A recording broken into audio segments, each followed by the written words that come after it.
ഇനി നമ്മളൊരു oil free ചിക്കനാണ് ഉണ്ടാക്കുന്നത്. എല്ലാവർക്കും ഡയറ്റിന് പറ്റുന്ന ചിക്കനാണ്. ആദ്യം നമുക്ക് മാരിനേറ്റ് ചെയ്യാം. കുറച്ച് തൈര്, 2 സ്പൂൺ കാശ്മീരി ചില്ലി പൗഡറാണ്, മഞ്ഞൾപ്പൊടി, കുരുമുളക് പൊടി, ഇഞ്ചി വെളുത്തുള്ളി പേസ്റ്റ്, മഞ്ഞൾപ്പൊടി, മസാലപ്പൊടി എല്ലാം ചേർത്ത് ഉപ്പും ചേർത്ത് നമ്മൾ നന്നായിട്ട് യോജിപ്പിക്കുന്നു. എന്നിട്ട് ചിക്കൻ കഷ്ണങ്ങൾ നന്നായിട്ട് കഴുകിയത് അത് മാരിനേറ്റ് ചെയ്ത് നന്നായിട്ട് അത് എല്ലാ മസാലയും അതിൽ പുരട്ടിയെടുക്കുന്നു. ഞാൻ മീഡിയം ഷേപ്പിലാണ് പീസസ് ആക്കിയിരിക്കുന്നത്. ലെഗ്സ് മുറിച്ചിട്ടില്ല. ഇതിൽ നന്നായിട്ട് പുരട്ടി മസാല ലെഗ്സൊക്കെ വരഞ്ഞിട്ടുണ്ട്. ഒരു നാരങ്ങാ നീരും ഇട്ടു. ഇത് ശരിക്കും പറഞ്ഞാൽ തന്തൂരി ചിക്കനെ പോലെയാണ് അതിൻ്റെ മാരിനേഷൻ ചെയ്തിരിക്കുന്നത്.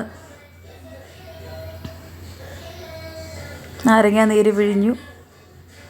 30 മിനിറ്റ്സ് എന്നിങ്ങനെ നമ്മൾ അടച്ചു വെച്ചു. അതിനുശേഷം കുറച്ച് ഉള്ളി 2 സബോള അരിഞ്ഞത് ചേർത്തു.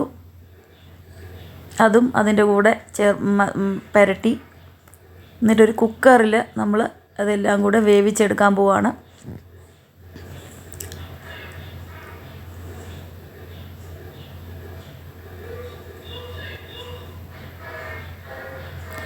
കുക്കർ നമ്മൾ അടുപ്പിൽ വെച്ചു. വേവിച്ച് കഴിഞ്ഞപ്പോൾ അത് ഒരു പാനിലോട്ട് മാറ്റി. ഒരു വിസിൽ മതി. അത് പാനിലോട്ടിട്ട് നമ്മൾ നേരെ അങ്ങ് അതിനെ തിളപ്പിക്കുവാണ്. നമുക്ക് ഗ്രേവി വേണ്ടല്ലോ, നമ്മൾ ഡ്രൈ ചിക്കനാണ് വേണ്ടത്. ഫ്രൈ പോലെ ഇരിക്കണം. അതുകൊണ്ട് അതിനെ നന്നായിട്ട് തിളപ്പിച്ച് ആ വെള്ളം പറ്റിക്കുവാണ്. വെള്ളം വറ്റിച്ച് ഇങ്ങനെ വരും. ഒരു തുള്ളി എണ്ണ പോലും നമ്മൾ ഇവിടെ യൂസ് ചെയ്തിട്ടില്ല.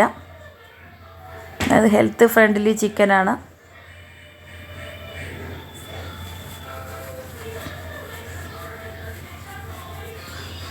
അതിങ്ങനെ നമ്മൾ സ്റ്റിർ ഫ്രൈ ചെയ്തുകൊണ്ടിരിക്കണം. അടിക്ക് പിടിക്കാതെ സ്റ്റിർ ഫ്രൈ ചെയ്തുകൊണ്ടിരിക്കണം.